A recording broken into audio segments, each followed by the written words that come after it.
Welcome to Smart Cherry's Thoughts. This is Sai from India.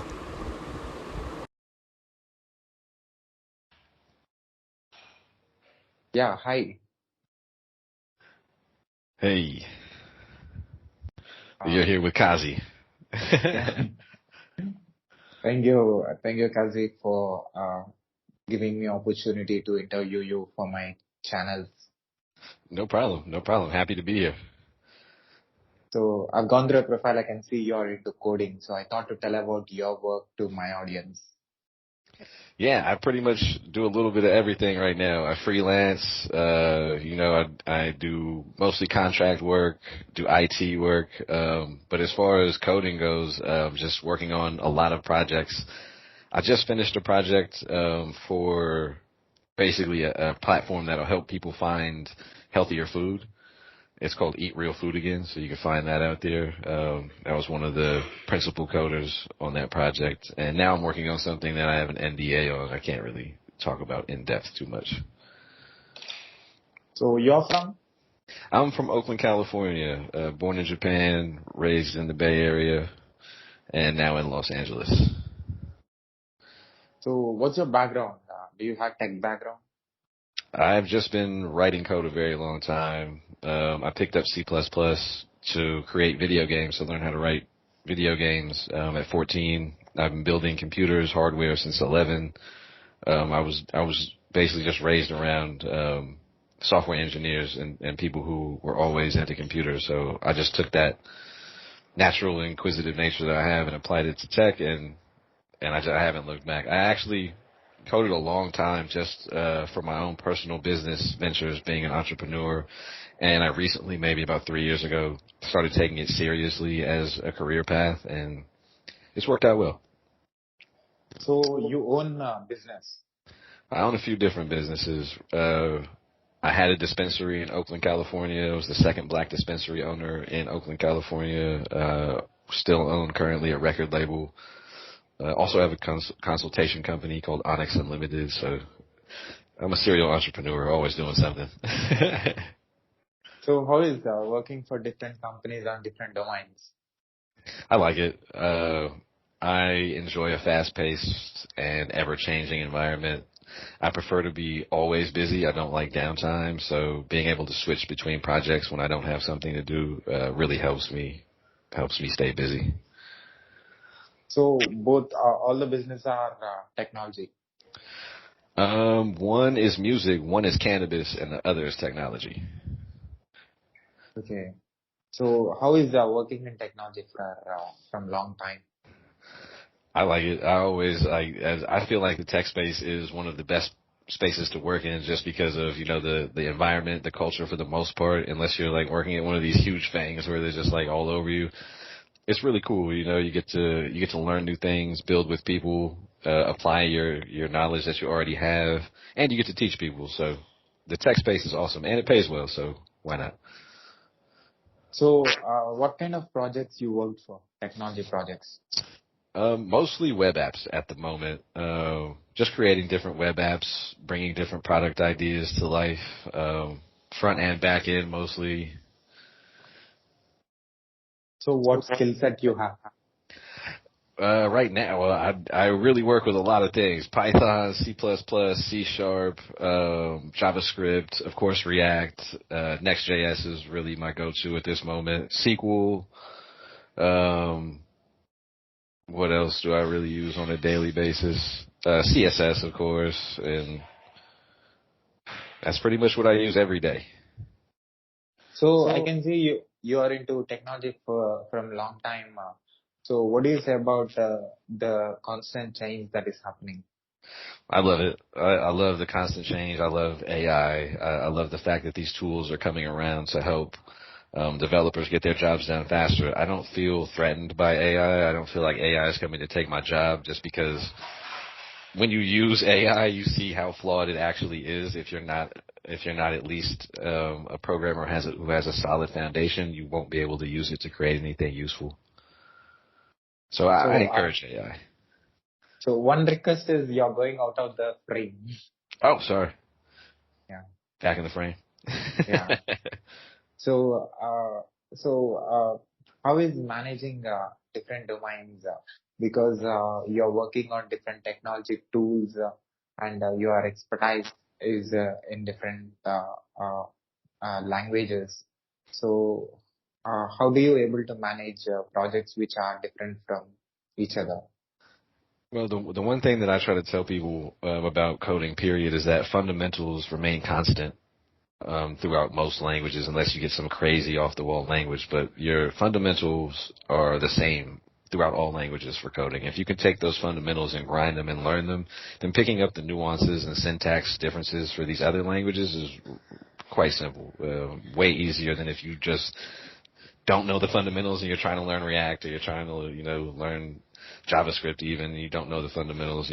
You'll have a hard time. It'll be impossible for you to move to any other language before you've completely mastered the fundamentals.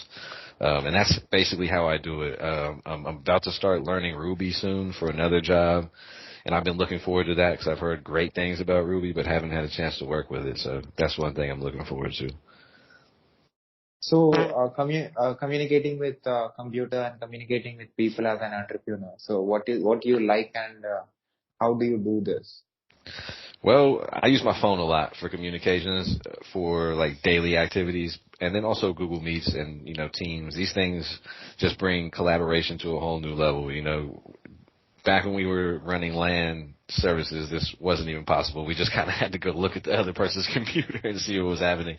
So screen sharing, GitHub, all of these, version control systems, all of these things are great tools and great helps. And coding has become a lot easier, I think, over the years than it used to be, just because of access to knowledge, access to other people who can help, and different tools. So, you're from Japan and you're living in US and you have three countries connection. So, how do you define yourself being connecting with three different places? Yeah, I mean, I've been a lot of places in the world. I've lived in a couple different places in the United States. I don't know. I don't really define myself basically like that. I'm pretty much just where I am when I am, making it happen. But what do you like, working with computers or working with people? Business or job? uh, Both can be beneficial, but business is definitely, I would say, more rewarding for sure. So, how do you develop that business skills? Practice. I don't think there's really truly even like a course you can take, or like all these courses are nice, but business is something that you have to do in order to really be good at it, because there's so many different things that change every day, and it's also a relationship type of thing. So if you're not actively practicing business, it's almost impossible for you to be any good at it. So, you worked on web applications. So, what is exciting you to do it? I just love technology, and I love bringing applications to life on the web. And definitely right now, I'm seeing the value in being able to use web apps just directly on your phone without having to port it to something like React Native or, Android SDK. So I'm really enjoying making these apps on the web and making them ultra accessible to people, as to where before they weren't necessarily. So, you have been in technology from long time, and you are seeing how the things have been changed in last few years. So, the internet usage and the more connectivity, the world is interconnected because of internet and applications today. So, you are the evidence for the change that happened in the internet. So, how you feel seeing this?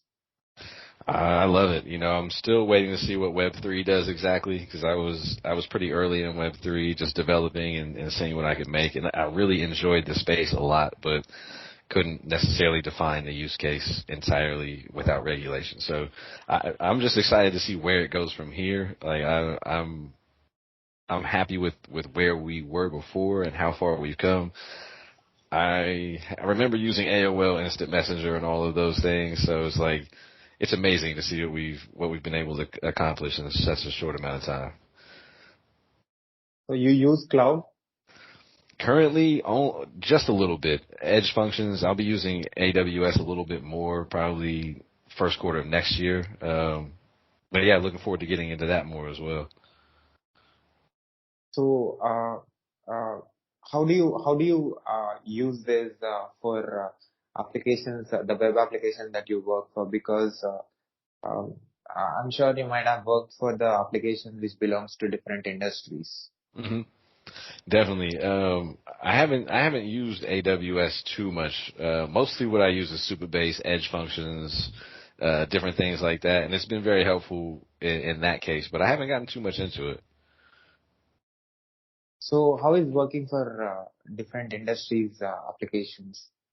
Well, I love it. I don't really mind the industry too much as far as like it's a cool idea that can help people. As long as it's useful and a good idea, then I'm down to try to build it. So, how do you interact with your teammates? Mostly through the phone and Google Meets on a daily basis, and Slack. Slack's always a good place to drop in notes. But those are the big three, like telephone, Slack, Google Meets. So, why development? You know, it's just something that I've always been passionate about. I like creating things. I like building things, even outside of code. Like I'm like building and fixing cars as well. Um, Anything where I can really create something uh, is where I find value. And then I feel like tech is just the future. So it's like if you can build something here, you can kind of create a way for yourself to make a living for until you're dead, until you can no longer code it anymore. So I'm sure you might have worked for applications which has different scales, small, mid-level, and large. So, uh, what is the difference? I leave that to the cybersecurity guys. I just try to follow the protocol for that. Cybersecurity has gotten so crazy these days, but I've noticed that a lot of the techniques are mainly just social engineering these days. There's not a whole lot of injections anymore. Like people are starting to patch up these ports and make it harder for the hackers to get in. But I've just noticed social engineering is what to watch out for. What I've been looking out for. So, the real world and the virtual world. So, how do you define this? Because the world has become internet today. Absolutely. I've done work with IoT, um, some small cybersecurity things with like RFID and NFC chips. But I think they're becoming one and the same. Once you're able to kind of take this data that you can collect in the real world and use tech to, I would say, enhance or make it better or more efficient, then that's where the lines kind of become blurred. But they definitely, one can help the other and vice versa. So, you work with AI. I do work with AI, yes. I So, actually how is worked. that? I worked for this company here, Locify, earlier this year and last year. They're an AI company that basically takes Figma designs and ports it to workable code in different languages. So you can take your Figma design and port it to HTML, CSS, React, Vue, different languages, and it really does save a lot of time going between designer and developer. And what's your opinion on automation? Automation is great. If you can automate the system, do it, right? Like that's what I believe, because a lot of times we're wasting time on systems that can be automated when we could be dedicating our time and energy to actually solving the problems that need our attention. So there is a business leader in you. So the top business leaders in the world says that have a different opinions about AI and the automation. So they say a lot of human work is going to be done by AI. So what about humans? We always figure it out, right? There's always a need for the human element. AI is awesome, and robotics combined with AI probably will um, lessen some of the job market, but there's always that need for the human element just to make things connect to consumers. We're not at the space yet where people are truly comfortable buying things from robots. I don't know if you used AI agent before, but it's the AI that will send emails for you. It does a great job, but the problem is the conversion rate is so low because once people see that the AI sent it to them, they just close and delete it because it's not a person and they don't feel bad insulting it. So I think once we're able to find that medium, things could change. But yeah, I think people have a good shot at using robotics and AI to better our lives rather than feeling threatened by it. So what do you say about advancement? It's happening very fast. There's not too much we can do, I think, at this point to slow it or stop it. Like it's kind of just out there and it's happening at a rapid pace. We should get with it because it's happening regardless. So compared to last 10 years, the world is totally connected with all the countries. So what kind of a productivity we can expect in future in technology? Yeah, I mean the fact that people are connected throughout the world now is gonna give opportunity for more than just the tech sector. It also gives the opportunity for the clothing sector, for the entertainment sector. All of these people can now share ideas and content with each other instantly, no matter where they are in the world. So I think it's going to be great this next coming year for business, especially in the music industry. I feel like And what do you say about data security? it's a big thing that needs to be addressed, but again, like how much can you address it if the majority of the attacks are, you know, socially engineered and not really technically related? So before continuing more, I just want to tell about my sponsor for this episode. Absolutely. So, yeah, which is Start Adam. Sales and customer-facing teams often switch between various communication tools, causing time management and visibility issues that slow down deal velocity. The solution is Start Adam. With Start Adam, your team can centralize all communication within your chat tool, ensuring compliance, no more switching, waiting, or fragmented chats.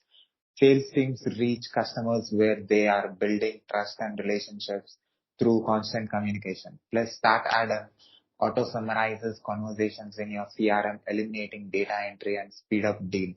Join Start Adam today and start building customer relationships with centralized and compliant chat. So thank you very much again for your presence. No problem. Thank you for having me. I enjoy it. This is dope. Let me know when it's coming out so I can share it to the X or Twitter or whatever it's called these days. So what do you do in the internet and social media? Nothing. I just post helpful content. I just try to help people and post my insights, but you know, I'm not really sure why I have followers.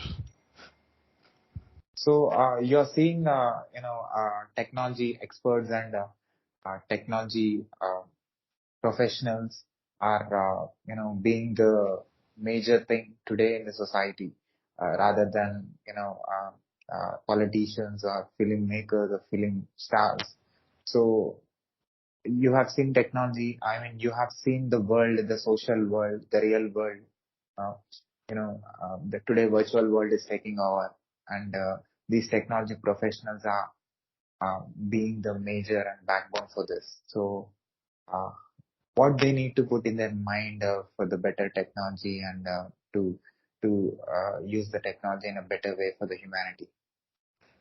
That would be definitely something tricky to talk about. I mean, because fame does something different to every person. So I would say just try to stay grounded. Remember why you got into this. Remember why you make technology, why you write code. If it's to make money, then hey, I can't fault you for what you do. But if you're really writing code to try to find solutions and to help people, keep that in mind, no matter how big you get, and apply that. And I think technology will benefit greatly from it. So before technology, after technology, what is the difference? There's so many. Before, the internet, there was just communication was completely different. Business was completely different. Life was completely different. Things were more personal. Granted, that's a great thing, but it did cause things to be a little bit slower as far as efficiency.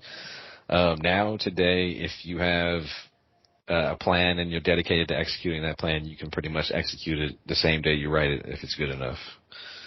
All the tools you need to be successful are at your fingertips. It's just about utilizing them in the right way at the right time. So how you are able to learn different technology tools that fast? Fundamentals first. Understand the fundamentals of computer science, not just code, just the fundamentals of computer science. If you can understand those and not think about it in a language form yet, just think about the fundamentals, master those, and then apply those fundamentals to the languages you learn, taking syntax into consideration. And other than that, it should be pretty easy to pick up if you have those fundamentals down. So what are those resources from which you learn? For me, it was a super old 500, 600 page C++ book and Free Code Camp. Can't forget Free Code Camp and Udemy and YouTube. So those are like the biggest places where I learned how to code. But again, just start coding, right? Even if you don't know what you're doing, follow a tutorial once or twice and then try to build something. Because the best way to learn how to code is to try to build something that you have in your mind. And through Googling, even if you have to get on ChatGPT or Copilot to help guide you through it, as long as you're fundamentally sound and you know how to apply this code, you'll be great. So different businesses that you worked for needs different applications. So those application needs different skill sets. So how you are able to match your skill set with the business requirement in the market or the industry? You'll find that throughout the different businesses, most of them use the same kinds of technology for their business. They need authentication, they need an e-commerce store, or they need user profiles. All of these things can just be recreated. So a lot of what we do is we create these components and store them. So if we need them again later, we can just pull them back out and have them available immediately, or make changes to them if we need to make small changes for different languages. So how you are able to give exactly what that business needs? That's mostly from experience and just building something for yourself. If you have a business and you need something, a web app, try to build it. Try to build a web app for it and see what you need as a business owner. And after doing this 2 or 3 times, you'll start to see what you need, and then you'll understand what other people need, even if they don't understand what they need quite yet. You can kind of guide them and say, okay, I see what you're doing there. This is this kind of business. This is what I would suggest for this kind of business. How do you feel? And they'll say, most of the time, they'll say, hey, I like that idea. How would we build it? And then you move forward from there and start building. So how is interacting with business leaders who already know the technology and who don't know the technology? As a technologist, how is your communication with them? It's interesting on both ends. I think both are kind of equal, because sometimes you get business leaders who kind of are just stuck with their stack and they're not interested in changing it. Even if there's something that works better, that's more efficient, easier, they're not interested. They say, this is the stack that I know, this is what I'm sticking with. Kind of difficult to work with them. Then you have other people who don't know anything about tech, and they'll just, give you crazy ideas like, I wanted to do this, I wanted to do that, and they don't have any idea how hard it is to build what they're asking for. So there's just the balance between the both, right? So businesses are changing, according to the technology. They are adapting to the new ways and adapting to the new type of technology. So how you are able to suggest them the new tools that or that are in the market?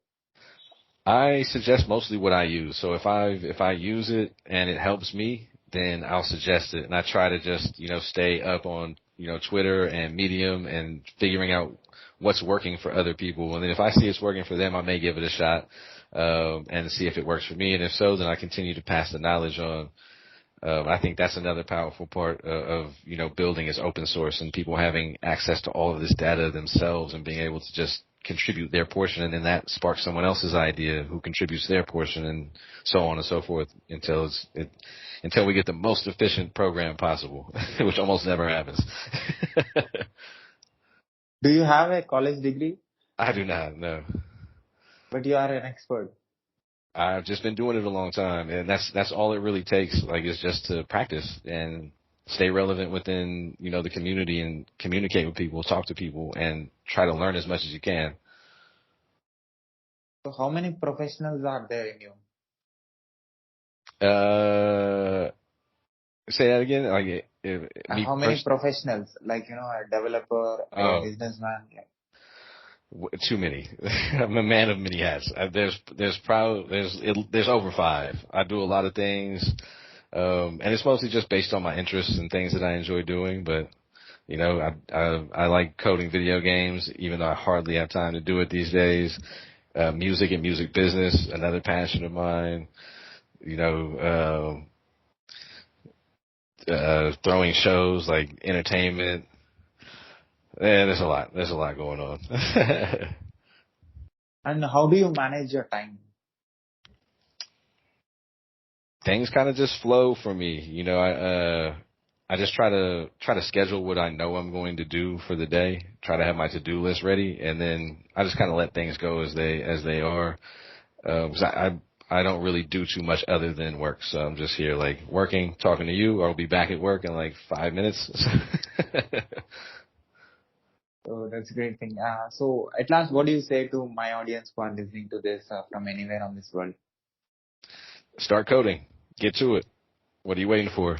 Even if you don't let imposter syndrome get to you, nobody knows what they're doing. Get out there, get started, build something. So do you have website? I don't have a personal website at the moment. I have like a portfolio website, but it's just on Vercel. Like I don't even really share it. Okay. Okay. So usually my guests have their own business and they share with my own. I've been working so much on other people's projects that I haven't finished anything for myself personally. I will though one of these days. So at last, what is your observation about my work? Have you seen any videos of mine on YouTube? I have. I watched one earlier. I didn't know who it was, but I thought it was dope. I thought it was, very insightful. It was like a guy in a suit. I forgot what you guys were talking about, but it was awesome. I like the format. That's why I came on here today, like kind of interested and looking forward to this because this is cool. How long have you been doing this? 3 years. Awesome. Awesome. Yeah, I'll So definitely share. I need last observation of yours. I did masters in software engineering, also bachelor's in computer science and engineering. Right now, I'm doing some DevOps engineering and software engineering, software development projects for a UK company. And apart from that, that's my full-time job. Apart from that, I'm interviewing experts like you who are already in the technology industry from long time, from different parts of the world, trying to understand how they are solving problems and what kind of projects that they are doing and how they are learning and how they develop skills. So how me talking with people like you who are already solving different problems, involving in different projects, me talking with you people from different parts of the world, how this experience is going to add value to my job or career. Yeah, I mean, definitely. You have the right idea. You're gathering experience from people who, like, and once you're done, you'll have over 1,000 years of experience because you've talked to so many people who have so many years of experience doing this. So what you're doing is effectively just making yourself as the best you can be as far as development. That's awesome. I have interviewed also AWS Vice President, Salesforce Vice President, who are business leaders who are doing global technology business and who are responsible for data centers in different parts of the world. So I try to understand the business side of the technology, not just being an engineer and working with a computer. Also, I want to talk with people how they are managing businesses and how things are being managed in the business. So I just wanted to know what you're doing and just want to tell about your work to my audience. If you are, how you have learned and how whatever you expressed till now, if that helps one person and if they develop their skills, that will be a great contribution from you through this show. Thank you for having me. I definitely see you have a future in technology and business, man. Good luck. Thank you. Can I put this video on my YouTube channel with your permission? Absolutely. I will share it when it drops. Let me know. Yeah. And also, can I put this audio video clip on my podcast, website, internet, social media, everywhere with your permission? Of course. Feel free to do whatever you got to do. have fun, grow the channel, and keep me in the loop. Yeah, definitely. Thank you very much again for your presence. Thank you, Sai. Have a good one. Take care. Bye. Peace.